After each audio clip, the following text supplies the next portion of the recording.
আসসালামু আলাইকুম।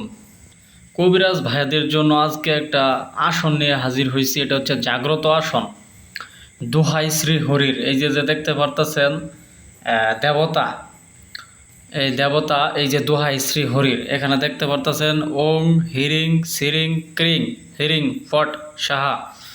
তো এখানে দেখতে পারতেছেন যে তিনটা কালার আছে, কাপড়, তিন কাপড়। এই যে এটার মধ্যে আছে কালো, ভিতরে সাদা, আর উপরে দিয়া লাল। তো এটার কি আসলে বিশেষত্ব কি, এটা আমি আপনাদের বলবো, একটু মনোযোগ সহকারে শুনেন। পাতা খেলতে গেলে দেখবেন অনেক কবিরাজ লাল কাপড় পরে যায়, অথবা তিন কাপড় মানে তিন কালারের কাপড় দিয়া, লাল কালা সাদা কাপড় দিয়া পোশাক বানায়, ওই পোশাক পরে যায়। তো এটা কি জন্য করে জানেন? তিন কালার কাপড়, তিন রঙের সুতা, ঠিক আছে, দিয়া সেলাই করে যদি কোনো জায়গায় পরে দাও, এমন কোনো তান্ত্রিকের বাপ জন্ম হয়েছে না আপনার শরীরে একটা বান মারবো, জুতা দিয়া বাইরেবেন আমার যদি কথা মিস হয়। এই যে যে আসনটা দেখতে পারতেছেন, এটা জাগ্রত আসন, এটাকে বলে জাগ্রত আসন। এই আসনটা আপনি নেন, আপনি কবিরাজ, আপনার কোনো কাজে সফলতা আসে না, আপনি এই আসনটা নেন, 100% কাজ হইতে হইব, 100% কাজ হইতে হইব। ডাইরেক্ট অ্যাকশন, বান মারবেন, শত্রুর ক্ষতি করবেন, বশীকরণ করবেন, বিচ্ছেদ কাজ করবেন, প্রত্যেকটা কাজ সাকসেস হইতে হইব। সাকসেস না হয়ে যাবো কই? এটা জাগ্রত আসন। এই যে যে এই যে এই যে দেখতে পারতেছেন ওং হিরিং শ্রিং ক্রিং হিরিং ফট সাহা, এই লেখাটা আপনি একটা অন্ধকার রুমে বইসা, সামনে তিনটা মোমবাতি, তিনটা আগরবাতি, লবণ ধূপ জ্বালায়া এই ওম শ্রিং হিরিং কিরিং হিরিং ফট সাহা এই মন্ত্রটা জপ করবেন নিশিরাইতে। আপনার ভিতরে একটা আধ্যাত্মিক শক্তি চলে আসবো, আধ্যাত্মিক পাওয়ার চলে আসবে, আধ্যাত্মিক ক্ষমতা চলে আসবে। এই যে এটার সাথে একটা চিরকুট দেওয়া হবে, চিরকুট, এই যে এরকম খামে করে একটা চিরকুট দেওয়া হবে। এই যে চিরকুটের মধ্যে লেখা আছে আসন, এই আসন নিয়ে কীভাবে কাজ করতে হবো, এই আসন নিয়ে কীভাবে কাজ করতে হবো। ঠিক আছে, আমি আসন জাগানির মন্ত্রটা বলে দিতেছি, আপনারা একটু শোনেন। ঠিক আছে, আসন জাগানির মন্ত্র: স্বর্গেতে পাতিন আসন, প্রণাম করিয়া গুরুর চরণ, হক সিদ্ধি গুরুর পাও, কালকাচণ্ডী আমার মাও, দেবী দিল ভর, কম শব্দে আসন জাগ্রত কর, দোহাই বাববীর নরসিংহের দোহাই আমার উস্তাদ গুরুর। আসন জাগানো গুরুমুখী মন্ত্র। এই যে নিয়মকানুন সহকারে একটা এজাজতপত্র পাইবেন, এই আসন দিয়ে কেমনে কাজ করতে হয়, এই আসন জাগানোর মন্ত্র আবার আমি বলিতেছি: স্বর্গেতে পাতিন আসন, প্রণাম করিয়া গুরুর চরণ, হক সিদ্ধি গুরুর পাও, কালিকাচণ্ডী আমার মাও, দেবী দিল ভর, কম শব্দে আসন জাগ্রত কর, দোহাই বাববীর নরসিংহের দোহাই, দোহাই আমার উস্তাদ গুরু।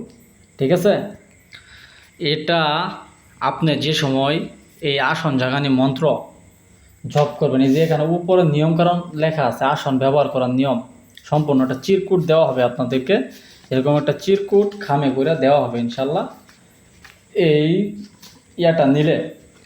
ঠিক আছে, একটা শ্মশানে যাবেন, এইটা নিয়ে যাবেন। অনেকে জানতে চান যে এটার সাইজ কীরকম।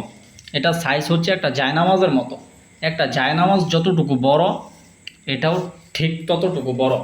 এই যে লেখাগুলো, এগুলো কোনো মেশিনের না, এগুলো হাতের কাজ, হাতে তৈরি, মানে হাত দিয়া সেলাই করে করে লিখছে, কারণ মেশিন দিয়ে এগুলো হইব না। এই যে নীল আছে, হলুদ আছে, সাদা আছে, তিন কালারের সুতা দিয়া এটা তৈরি করা হয়েছে। এই আসনের ভিতরে বসে আপনি কাজ করবেন।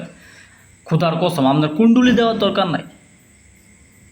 দরকার নাই, আপনি কাজ করবেন, যে কোনো কাজ করবেন, বান চালান, বশীকরণ চালান, যা মন চায় তা কাজ করবেন, সমস্যা নাই। এটার মধ্যে আপনার কোনো ক্ষয়ক্ষতি হবে না, এটার ভিতরে কোনো অপদেবতা ঢুকে আপনার কাজ নষ্ট করতে পারবো না, ক্ষতি করতে পারবো না। এটা সম্পূর্ণ এই যে যে দেবতাটা আছে, এখানে যে শব্দগুলো আছে, প্রতিটা শব্দের সাথে মোয়াক্কেল আছে, এই মোয়াক্কেলগুলো আপনার হেফাজত করব, এই মোয়াক্কেলগুলো আপনারা পাহারা দিব। আপনার শ্মশানে যাবেন কাজ করার জন্য, আপনার আসন বিছানির দরকার নাই, আপনি এই যে এই আসনটা নিয়ে যাবেন, এই আসনটা নিয়ে যায় এরকম বিছায়া লাইবেন। এরকম বিছায়া লাবেন, ঠিক আছে? বিছায়া আপনার কাজ করে দিয়ে আসা করবেন, আপনার কুণ্ডলি দেওয়ার দরকার নেই, আপনার কোনো প্রকার ক্ষয়ক্ষতি হইব না। তো যারা এই আসন নিতে চান, জাগ্রত আসন, এগুলো এখন বর্তমান কবিরাজরা বুঝবো না, এগুলা যারা পুরান কবিরাজ আছে, যারা অরিজিনাল পাতা খেলে, ভালো বাপদাদা থেকে শিক্ষাপ্রাপ্ত কবিরাজ, ওরা এগুলার মর্ম বুঝবো। এখন তো যেগুলো কবিরাজ, এগুলো তো মনে করেন হাতুড়ি কবিরাজ, কোনো কাজ তো পারে না, সাধন সিদ্ধি হয় না, বই মনে করেন নিচে বই কিনা কবিরাজি করতেছে, কোনো এজাজতপত্র বালা গুরুর হাত ধরছে না, হুদায় ভণ্ডামি ছাড়া আর কিচ্ছু না। যারা অরিজিনাল কবিরাজ, পুরান কবিরাজ, এই লেখাগুলো দেখলে বুঝিয়া লাগবো, আর এই গেট আপটা দেখলে বুঝিয়া লাগবো যে এটা কতটা পাওয়ারফুল, কতটা শক্তিশালী আসন। আপনি যারা নতুন আছেন, নতুন আর পুরান নাই, বিশেষ করে নতুনদের জন্য বেশি প্রয়োজন এটা। নতুন যারা আছেন এটা নেন, নিয়া এই যে মন্ত্রটা দিছি, এই মন্ত্রটা দিয়ে আসন জাগ্রত, এটা তো জাগ্রত আসন, এই মন্ত্রটা প্রয়োগ কইরা, ঠিক আছে, কাজ করেন, ইনশাল্লাহ প্রত্যেকটা কাজই আপনার সফল হইব। তো আমি দোয়া করি আপনার প্রত্যেকটা কাজ সাকসেস হোক, আল্লাহ তাআলা আপনার মঙ্গল করুক, ঠিক আছে? কেউ মানে আল্লাহ, কেউ মানে ঈশ্বর, কেউ মানে ভগবান, কেউ মানে ইষ্ট দেবতা। তো আল্লাহ কিন্তু একজনই, তিনি সর্বশক্তিমান, আমরা তারই গোলাম।